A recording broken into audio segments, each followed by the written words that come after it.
Salut à tous et bienvenue dans Sneaker Stars, l'émission qui parle de sneakers et de pop culture. J'avais remarqué que j'avais parlé de Nike, de Vans, de Reebok, d'Asics, de Air Jordan, mais que j'avais quand même oublié une marque assez importante.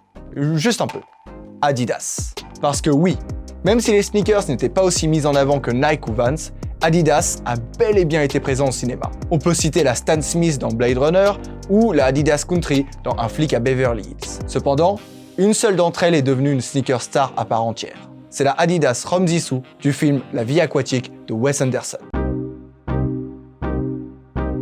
Ce film, sorti en 2004, raconte l'histoire de Steve Zissou, le chef d'une équipe océanographique appelée Team Zissou. Steve est vieux, et malgré sa passion et son énergie débordante, il sait que sa prochaine expédition sera la dernière. Il veut donc que celle-ci soit mémorable.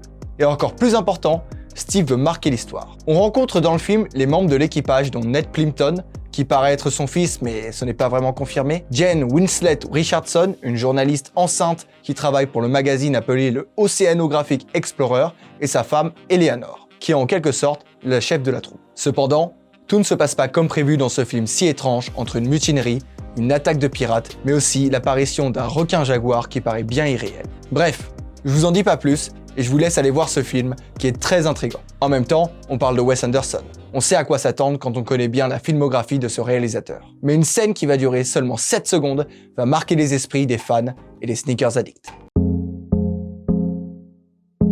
Steve Zissou est joué par Bill Murray. En vérité, son personnage est une adaptation plus comédique de Jacques-Yves Cousteau, un ancien explorateur océanographique. Oui, le fameux commandant Cousteau. Le personnage, plus excentrique, sort alors d'une boîte une paire de chaussures pas comme les autres, puisqu'elle n'existe pas encore à l'époque, la Adidas Rome Zissou, qui rend parfaitement hommage aux couleurs du film. Confectionnée spécialement pour le film, cette basket est en cuir blanc avec des lacets jaunes, tandis que les 3 bandes d'Adidas sont dégradées en bleu. Alors qu'il les chausse, le personnage se met à sauter sur ses jambes en disant en anglais « Ces chaussures sont géniales !» Un placement de produit de 7 secondes, rapide et efficace, qui n'a pas échappé à la vision des sneakers addicts, qui sont tout de suite allés voir après la séance si la paire existait, et hélas, non. Tout ceci a créé une hype autour de la chaussure. Tout le monde voulait que cette paire fictive devienne réalité. Adidas finira par répondre aux souhaits des spectateurs. Enfin, à moitié. La paire est sortie lors du festival Wheel of Green, alors que plusieurs pétitions avaient été lancées pour sa sortie. Et là, vous vous dites, attendez, Wheel of Green, c'est à Paris, non?